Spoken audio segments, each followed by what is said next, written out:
What's up, y'all? Today I'm gonna be doing like a new type of video. So usually I'll do like a normal like build video or something, but today I'm gonna be like teaching y'all. I know not all of y'all, but some of y'all that are new to the game, I'll be teaching y'all how to make like good PvE builds. So let me get right into it. Alright, so the first part for making a build is knowing what type of build you want to make. So when making PvE builds, there's really like two main ways you could go to me. So first, there's like a diluvian PvE, like a mob PvE, and then there's like a boss PvE that's more damage.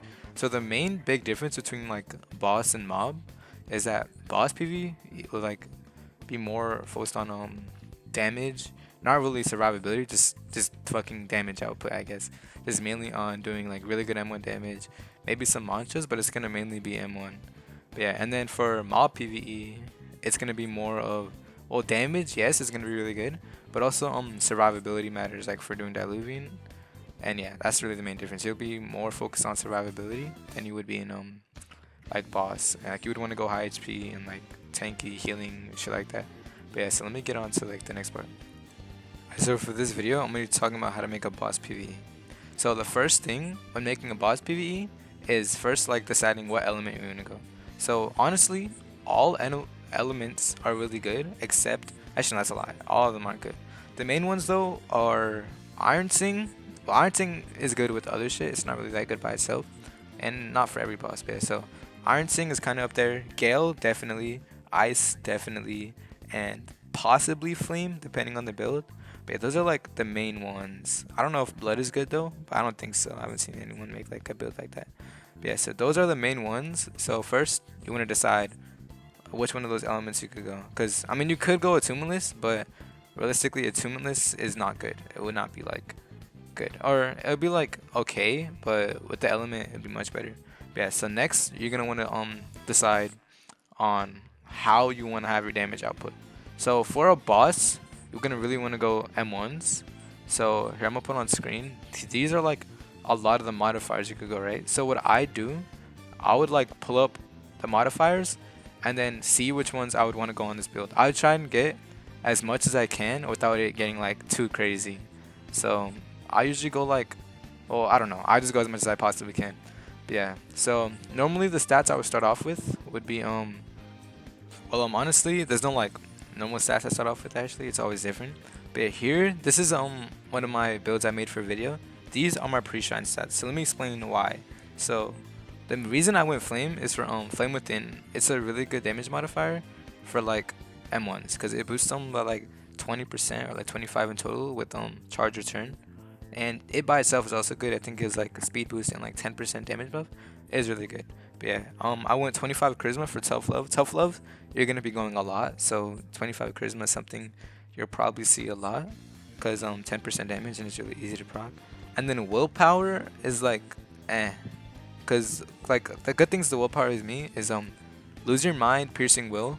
Those together are good, but to proc those a lot, you need some other shit. But those are two solid shits. And then underdog, but that's only 3%. So it's not crazy, but willpower is good. It gives you like some HP too, but that doesn't matter. But yeah, some other solid options are 40 intel, because you could get nullifying, charge return, and overflowing dam.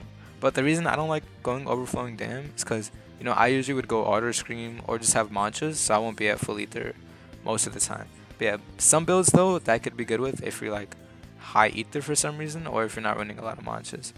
But yeah, and then I want agility last for speed demon, because speed demon is something you're gonna want a lot. It's like probably like one of the best damage modifiers in game. So yeah, when deciding on your stats, just pick out what would give you the most damage or most damage modifiers. And for me on this build, it was this. But depending on your build, it might be like you go high charisma for like unnecessary, I think overcharm and shit. All those could give you like different buffs. Just make sure you look through and make sure you're getting as much damage output as you can with those stats. But yeah, these are my normal, well, not my normal, but this is what I just went. But yeah, some other options I don't think I went about is strength, high strength. I think like 80, I think, for berserk. Berserk is actually really good. It could like, it's like a solid option for boss PvE. But I don't like going it because it takes like a lot of points. But if you go at pre-shrine, that could be a pretty solid way. Yeah, so other than this, the step 2 is decide on your stats. And yeah, so let me get to the next part. Alright, so the fourth step on making the build would be deciding on like extras, so or like utility, I would say. So stuff I would call utility are like weapons, enchants, shit like that. So first I'm gonna go over enchants. So armor enchants don't really matter, just make sure you have a John on there, and multiplicity could be useful, and ferocity. Those are like my three main picks because they make you tankier, which doesn't matter a lot, and then drown is just good for all the buffs it gives, like the DVM, HP, you know, all that. But yeah, and then weapon enchant is where like it's up to you. So the main three ones are astral, you know, 15% like extra damage that goes through all modifiers is really well. And then Umbral Knight is good too, because it's just like an extra hit that does lots of damage, very good for boss, or like for single NPCs, or it could be good for multiple too, but mainly boss. And then Bloodthirsty, which is like a miniature astral. It's just like astral if you don't have it. And then Heroism is something you could use, but I'm not sure if it's still bugged, so yeah, I don't recommend. And then some smaller enchants I know people go are oh no, Grim is something I forgot to include. Grim, but Grim is like a part of the big three, or like the big four now, I guess. But yeah, because it's really good on a lot of bosses, because 20% extra damage is mad comp. Yeah, and then some smaller ones are Deado, and well yeah, that's all else I would. And then some enchants that proc nullifying you could go, but I'm not sure if there's a lot still because they nerfed a lot. But yeah, so that's what I would run for enchants, but most likely it'd be Astral or Umbral or Grim. Those are like the big three. But yeah, and then next thing I want to talk about is your armor, like outfit armor. So there's like a lot of choices you could go, but the main one you'll go for bosses is Prophet's Cloak, because it's the only one that really does buff your damage in a way, which it isn't M1 damage, but it does buff monster damage, or pen at least, which leads to more damage.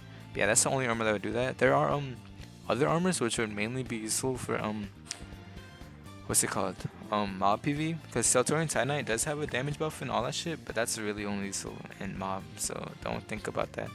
But yeah, so let me get on to the next part. Alright, so the next part is like the finalization, or like the end game of your build. So this will be like bell, you know, weapon, shit like that. So bell wise, crazy slots is the option. Like, not gonna lie, for boss PvE, I mean, you could go whatever you want, but crazy slots just outshines all of them. Like, if you want your build to be the best, crazy slots would have to be up there, because crazy slots just gives you the craziest damage. 70 M1 plus speed demon, that's like 100 something without modifiers. With modifiers, you're gonna be like guaranteed 1000, and then with the right build, you could even do like 2000. But yeah, so crazy slots is like a must-have, like guaranteed. And then weapon wise, Enforcer's Axe would probably be the option. Some people say Evan Spear, but it doesn't proc speed demon, so I would say Enforcer's Axe because it does do more damage at the end. So yeah, Enforcer's Axe. If you really don't want to, you go on the Evan Spear, but trust me, Enforcer's Axe performs way better. Also there's what's it called? Like mantras. Mantras are something you could really decide to use end game. I can't really give you tips on mantras, or I can, but like, so when choosing out a mantra for your build, I'd say choose fast coming out mantras, because I know there are really good damaging mantras like Tornado, but the reason why Tornado isn't that good for boss PvE, because it does do a lot of damage, but it's over like a long time. It's not insanely long, but it's pretty long.